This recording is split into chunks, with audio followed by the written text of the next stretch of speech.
राज्य सरकार के आदेश पर वसई विरार नगर निगम ने चुनावी वार्डों की पुनर्रचना शुरू की। नए निर्देशों के अनुसार कुल 29 वार्ड बनाए जाएंगे, जिनमें से 28 वार्ड 4-4 सदस्यों के होंगे और एक वार्ड में 3 सदस्य होंगे। कुल 115 नगर सेवक चुने जाएंगे। वसई तालुका में हुए सर्वेक्षण में 97 अनाधिकृत स्कूल पाए गए, जिनमें 69 प्राथमिक और 28 माध्यमिक शामिल हैं। ये स्कूल बिना अनुमति के घनी आबादी वाले इलाकों में चल रहे हैं। शिक्षा विभाग ने अभिभावकों से अपील की है कि वो मान्यता प्राप्त स्कूलों में ही बच्चों को प्रवेश कराएं। नागरिकों की शिकायतों के बाद NHAI ने मुंबई अहमदाबाद राष्ट्रीय राजमार्ग से मलबा हटाने का कार्य शुरू किया। वसई विरार क्षेत्र से अब तक 70 से 75 डंपर मलबा हटाया जा चुका है। हाईवे पर तोड़फोड़ और विकास कार्यों से फैले मलबे के कारण यातायात और सुरक्षा समस्याएं बढ़ रही थी। कार्रवाई अभी भी जारी है। रेलवे यात्रियों के लिए बड़ी खबर। रेलवे ने दिव्यांग यात्रियों के आरक्षित कोच में सामान्य यात्रियों की आवाजाही पर सख्त कार्रवाई दिखाई। मध्य रेलवे ने ऐलान किया कि अब ऐसे यात्रियों पर सख्त कार्रवाई की जाएगी और भारी जुर्माना भी वसूला जाएगा। ये कदम दिव्यांग यात्रियों की सुविधा और सुरक्षा को ध्यान में रखते हुए लिया गया। अहमदाबाद विमान हादसे को देखते हुए कांग्रेस ने वोट चोरी के खिलाफ चल रहे विरोध प्रदर्शन को 16 जून तक स्थगित कर दिया। पहले चरण की रैली वसई से नाला सोपारा के अचोले इलाके तक निकाली गई थी। पार्टी ने कहा कि संवेदनशील हालात को देखते हुए ये निर्णय लिया गया है। वसई में हो रही लगातार बिजली कटौती से परेशान नागरिकों ने महावितरण की बैठक में खुलकर नाराजगी जताई। लोगों ने समस्याओं को लेकर शिकायतें दर्ज कराईं और जल्द समाधान की मांग की। विरार के 21 वर्षीय युवक की मौत। बोरीवली और दहिसर के बीच ट्रेन से गिरने से गई जान।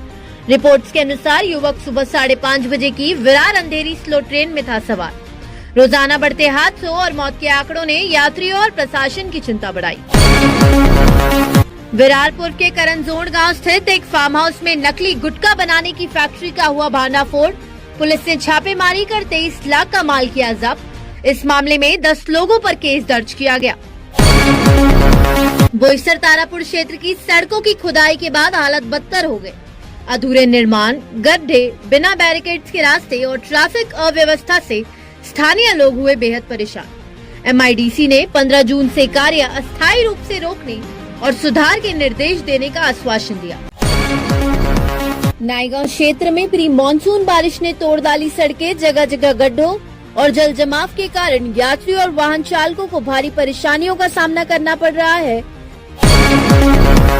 अहमदाबाद में हुए विमान क्रैश में गुजरात के पूर्व मुख्यमंत्री विजय रूपाणी की मौत होने पर वसई के विधायक स्नेहा दुबे पंडित ने जताया दुख। कहा, ईश्वर से प्रार्थना है कि वो और सभी यात्री को सुरक्षित रखे।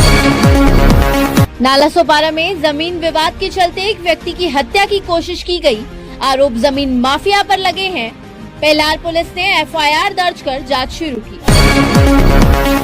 वसई विरार कांग्रेस समिति गुरुवार शाम 5:30 बजे वसईपुर के एवरशाइन ग्राउंड से मसाल यात्रा निकालेगी, जो अचोले तालाब नाला सोपारापुर तक जाएगी।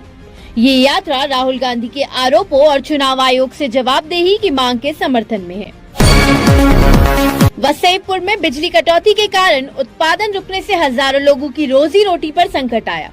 उद्योजकों ने महावितरण से समाधान की मांग की, वरना उद्योग स्थानांतरित करने की दी चेतावनी। वसई में सरकारी अधिकारी नागरिकों ने जबरन वसूली करने की कोशिश की। स्थानीय लोगों ने आरोप लगाया कि नियमों का उल्लंघन कर फाइन और शुल्क के नाम पर पैसे वसूले जा रहे हैं। जनता ने कार्रवाई की मांग करते हुए प्रशासन से जांच की मांग की। वसई के चर्चित डांस ग्रुप वी अनबीटेबल ठगी मामले में पूर्व जांच अधिकारी शाहूराज रनावरे पर फिर से जांच होगी। राज्य सरकार ने बॉम्बे हाईकोर्ट को बताया कि जांच एक अतिरिक्त पुलिस आयुक्त करेंगे। पहले रिपोर्ट में अधिकारी को क्लीन चिट दी गई थी। जनता के लिए एक खुशी की खबर। सरकार ने बरसात के मौसम में लोगों को असुविधा न हो, इसके लिए जून, जुलाई और अगस्त महीने का राशन जून में ही देना शुरू कर दिया। ये निर्णय उप मुख्यमंत्री देवेंद्र फडणवीस के नेतृत्व में पहली बार लिया गया। वसई विरार और पालघर में 50 से 60 किलोमीटर प्रति घंटे की रफ्तार से तेज हवाएं, बिजली और गरज के साथ बारिश की संभावना जताई है। सप्ताह अंत तक तेज बारिश के साथ अगले 3 दिनों के लिए येलो अलर्ट जारी किया गया।